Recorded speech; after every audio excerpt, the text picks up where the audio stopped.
প্রিয় মির্জাপুরবাসী, আসসালামু আলাইকুম। আশা করি আপনারা ভালো আছেন। আমি আপনাদেরই সন্তান। আমি মির্জাপুরের দেওরা গ্রামের বাসিন্দা। আমি দীর্ঘদিন যাবৎ সংযুক্ত আরব আমিরাতের দুবাই সরকারের বিদ্যুৎ বিভাগে কর্মরত ছিলাম। আমি অবসর গ্রহণ করেছি। আমি ছাত্র জীবনে ছাত্র রাজনীতির সাথে জড়িত ছিলাম। সঙ্গত কারণেই বিদেশে থাকা সত্ত্বেও পেশাজীবী হলেও সামাজিক এবং রাজনৈতিক কর্মকাণ্ডের সাথে উৎপ্রোতভাবে জড়িত ছিলাম।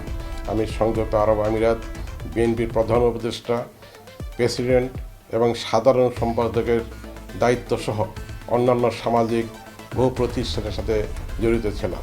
আমি মির্জাপুরের প্রতিটি এলাকায় কাজ করে যাচ্ছি। আমি স্কুল, মসজিদ, মাদ্রাসা, মন্দির এবং খেলাধুলার সাথে আমি সম্পৃক্ত। দেশের গণতান্ত্রিক চর্চায় রাজনীতির কোনো বিকল্প নাই। সেক্ষেত্রে দেশের শিক্ষিত সমাজকে দেশ ও জাতির উন্নয়নে এগিয়ে আসতে হবে, এটা আমাদের প্রত্যাশা।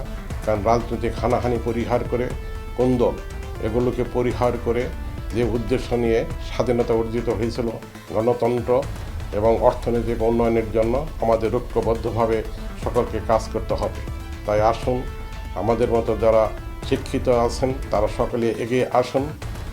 অপসংস্কৃতি, অপরাজনীতি, সন্ত্রাস, চাঁদাবাজ, মাস্তানদেরকে পরিহার করে যোগ্য নেতৃত্ব গড়ে তুলে দেশ ও জাতির উন্নয়নে অগ্রণী ভূমিকা রাখি, এই প্রত্যাশা ব্যক্ত করছি এবং আপনাদের সকলের দোয়া কামনা করছি। আসসালামু আলাইকুম।